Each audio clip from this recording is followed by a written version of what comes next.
spent 2 years thinking about one moment. He set me up.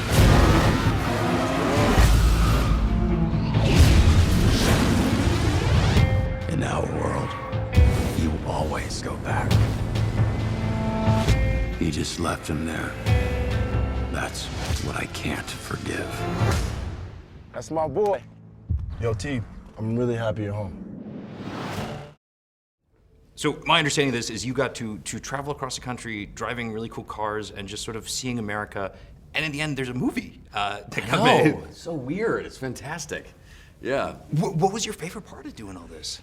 You know, honestly, all of it. I mean, that's why I jumped into this, just because, I mean, it was all on the page. There was a great story behind it, great characters, fun characters, and we were gonna do it all for real. There was no CGI, and we got to drive it all over this beautiful country of ours. And so, you know, I jumped at the chance. It was fantastic. And you yourself are a car guy. I am a car guy. I'm a big car guy. You know, I have a classic car myself. I've loved cars ever since I was a little kid. But just really learning, I think that was probably the best part, just really learning how to maneuver the cars the way we did in this movie. It was fantastic. I guess start off by telling me, is it a relief to be able to use your actual accent this time around? Oh yeah, no, it was nice. It was cool. I remember speaking to the director about it, and he said that I think they all thought that an English accent was really exotic. So I was sort of like, okay, all right, whatever you say. So it was nice to do that for this role. It also seems like you're coming into what's essentially a boys' movie from a certain point of view. Was that the experience on set? Yes and no. There were a lot of men there, that's for sure. But I sort of just kept my head down, and I had Dominic Cooper, who sort of did lots of lady things with me, you know, like tea and cake all the time. So I was lucky to have him. But I never felt in any way isolated or anything like that. I also feel like confident enough that if I was unhappy or I felt that there was something sexist happening, I had no problem with speaking up about it. As far as building the Marshall Motors crew, when did you guys first get the chance to sit down and sort of find this history? We sat down for dinner with Aaron and Scott, and that was kind of the first establishing moment we met each other, and I was like, okay, no egos, no assholes, this seems like it could be a lot of fun. And then we all kind of hung out, we hung out in San Francisco a little bit, but we really hung out when we got to Atlanta. Oh yeah. We got down there, we all went out, we had some drinks, we saw people's wild side. It got weird. Yeah. Is it a scenario where you sort of work out anecdotes, fictional things that happened to these guys in the past?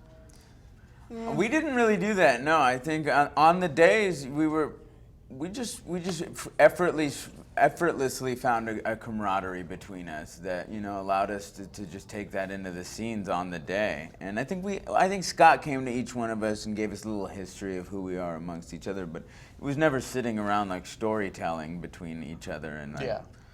Yeah, once cameras cut, we kind of just went talking shit about whatever's going on. You know what I mean? It wasn't like, oh, what's Finn thinking about? Did you have a personal favorite stunt from this? You know, I love the whole racing around Moab, Utah, you know, cliffs on each side, and Julia's driving, who, Imogen, she doesn't have her license, so it was very terrifying for me. And then we drive off a cliff, and we're caught by a helicopter, and that's crazy. When I read that, I thought to myself, that is impossible. They're gonna do this without CGI. I mean, the studio's never going to allow it. And they definitely did some, you know, pushback with Scott, but we ended up doing it. Start off by telling me, what's the first step when you sit down in a movie that you know is gonna be filled with stunts? Where do you begin to sort of shape that? You know, for me, when I look at material, you know, I've been a stuntman my whole life, and I'm always looking for the human story.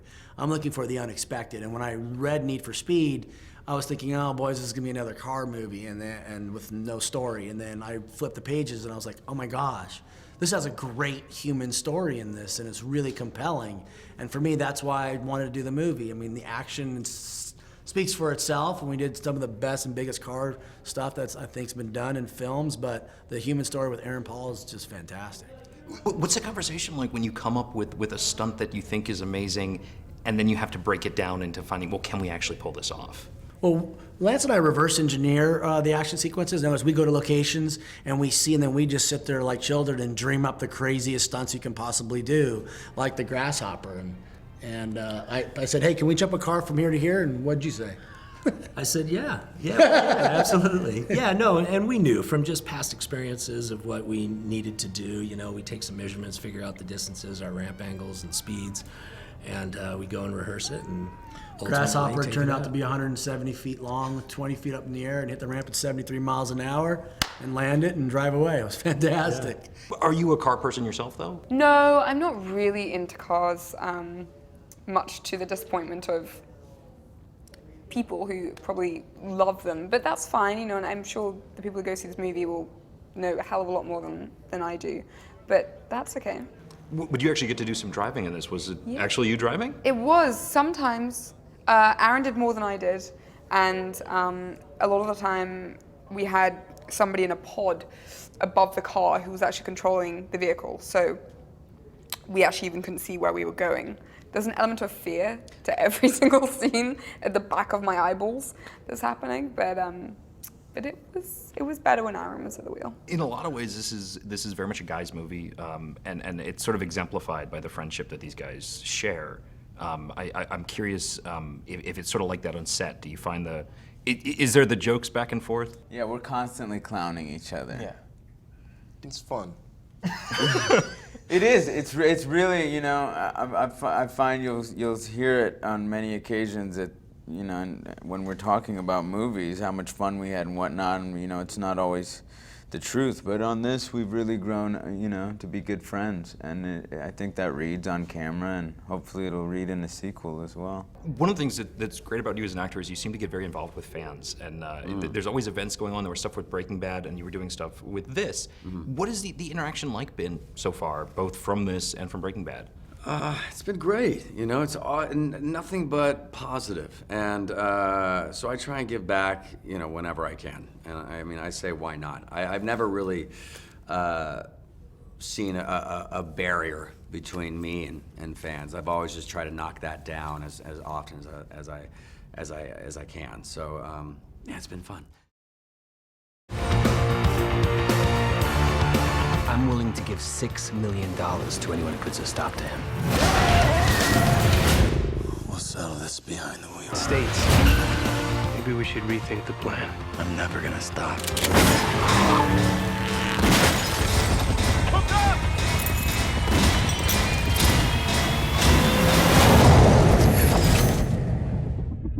You are out of your mind. I love it.